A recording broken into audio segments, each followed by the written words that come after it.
Brian LaRose here. It's Tuesday morning here at VMWORLD 2017. I'm coming to you from the Mandalay Bay Resort at VMWORLD 2017 in Las Vegas, Nevada.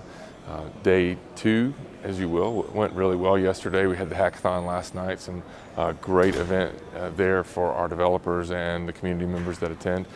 Day three, which is Tuesday, is underway. Pat Gelsinger, Michael Dell, and the Pivotal leadership have announced Pivotal PKS, which is a container system for Pivotal environments. Wonderful, wonderful hosted solution from VMware and Pivotal. So today I'm standing outside the Global Services Meeting Center here behind me, and this is where our key partners will be meeting with the VMware executives, the product leadership, and looking at roadmaps for building their future products and future solutions based upon where VMware is taking our technology. So if you're a CISO out there and you're not having executive briefings, please reach out to your GAM, your GTAM, please reach out to your client director, and let's set up some of those meetings even after VMWORLD. If you're not here, you'll be able to have meetings with our product leads and understand where the products are going and how you can position your go-to-market solutions in an optimal way to take best advantage of this excellent suite of products from VMware. So stay tuned today. It's going to be a great day here at VMWORLD. I've got some great interviews lined up for you, and we'll have all that posted up this evening.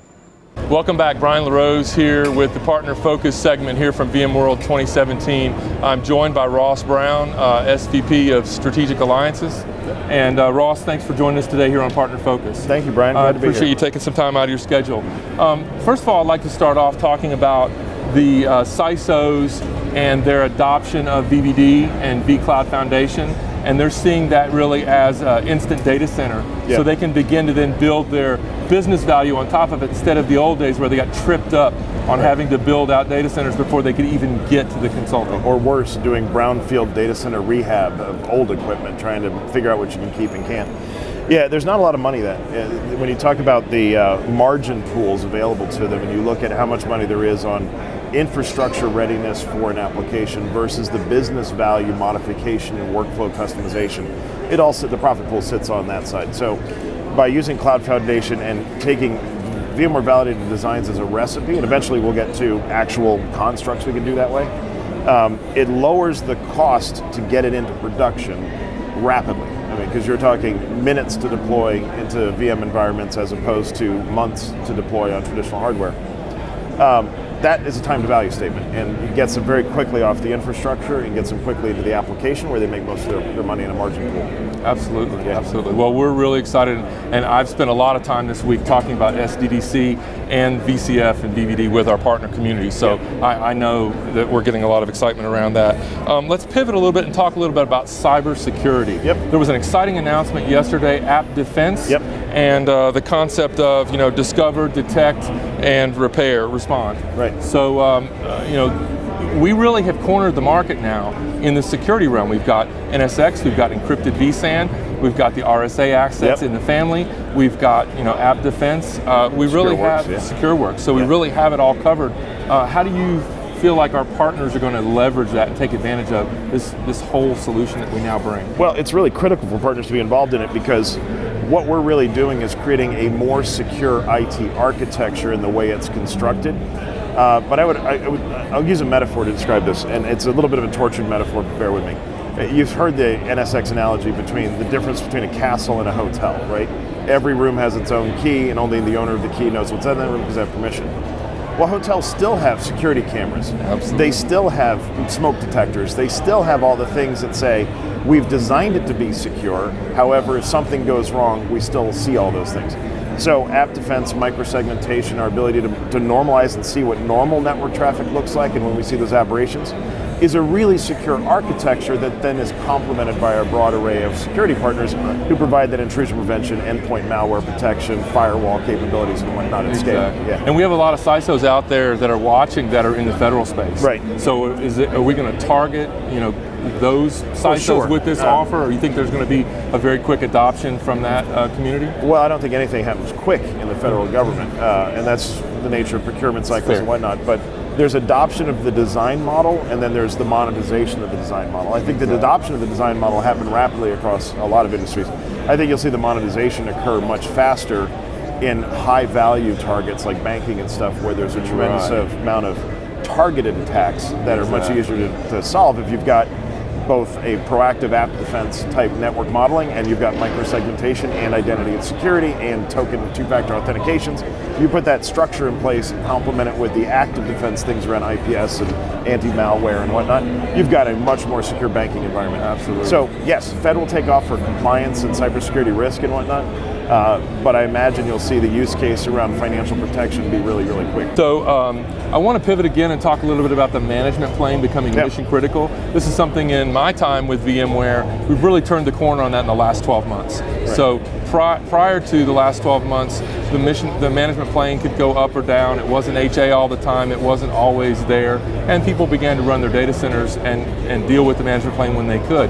But because of VCF and VVD and really the pervasive hybrid cloud story, the management plane is now mission critical. Yeah. And our partners out there that are watching today need that to be up and running, and we're doing that in new and exciting ways with distributed vSAN, with the hybrid cloud capability, the remoting and all that. So how are you thinking that's going to go forward with our partners? Well, it's a great question, because it really helps us talk about a macro trend for VMware that's been going on, which is the movement from individual products of value to a platform of value. And you can use a metaphor of a PC, right? Because in essence what we've done is we've created a data center operating system in Cloud Foundation. You know, we don't think of it that way, but it's really a complete logical abstracted model of the data center that's API driven. Absolutely. When that happens, if you think about the PC, a PC is a CPU, it's a storage protocol, and it's a networking protocol, and that's how data gets in and stores and gets processed.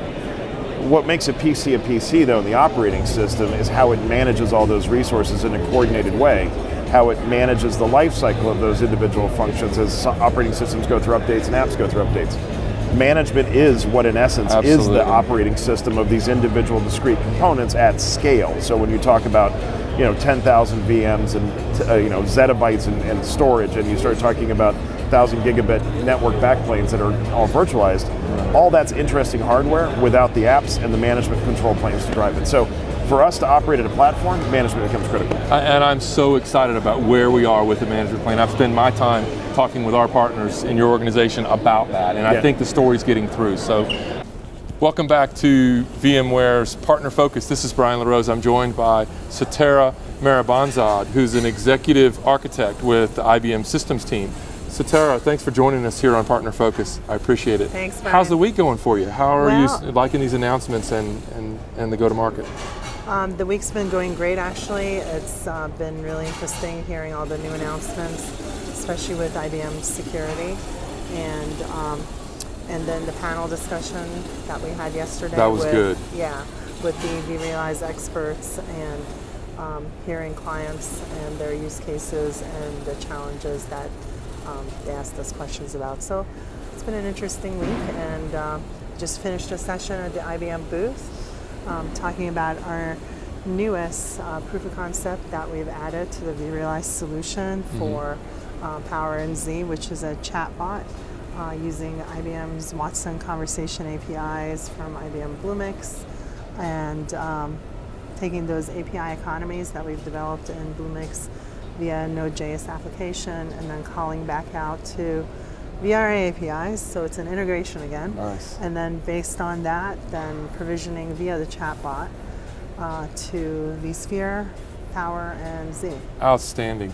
And we showed that demonstration earlier on our video of Pepper, and you can go back and look at it. But I think what's so exciting about that is it's a marriage between the artificial intelligence, machine learning that IBM has a leadership position in that, clearly in the industry, and the VMware leadership position of software-defined data center, of provisioning, of day one operations, of day two operations, day one automation, day two operations, and then day 30 charge back and build back. So this is built upon, I believe, an OpenStack platform on the Power VC side.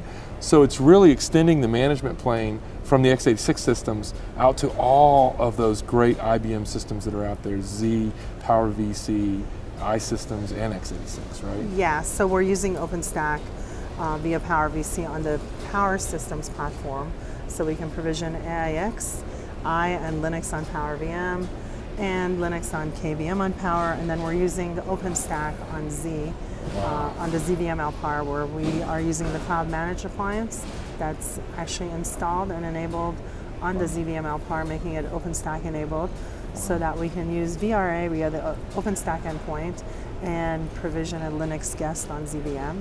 So that's, you heard that here first, vRealize VRA provisioning a Linux guest on a Z Systems mainframe. And it works. That is really amazing, Setareh. So that's a wrap for day 3 of VMworld 2017, which is Tuesday. This is Brian LaRose coming to you from the Worldwide Education Services Pod within VM Village at the back of the showcase floor. It's been a great day today, a lot of great announcements, some great interviews with some partners. Go-to-market solutions are really rolling out strong, and the family and the ecosystem continues to grow every day. I really loved what Pat Gelsinger said this morning. He said that today is the slowest day of innovation that we will all have for the rest of our careers. Great wisdom, great words of advice from Pat Gelsinger. Finally today, I want to send out my thoughts and prayers to the people of Houston and the great people from the state of Texas. Our hearts and thoughts are with you at VMware, and we're certainly going to be making donations to the American Red Cross in your benefit, and hold strong, Texas. Thank you all for watching today, and come back and see tomorrow for the Wednesday sessions, day 4 of VMworld 2017, Mandalay Bay Resort in Las Vegas, Nevada.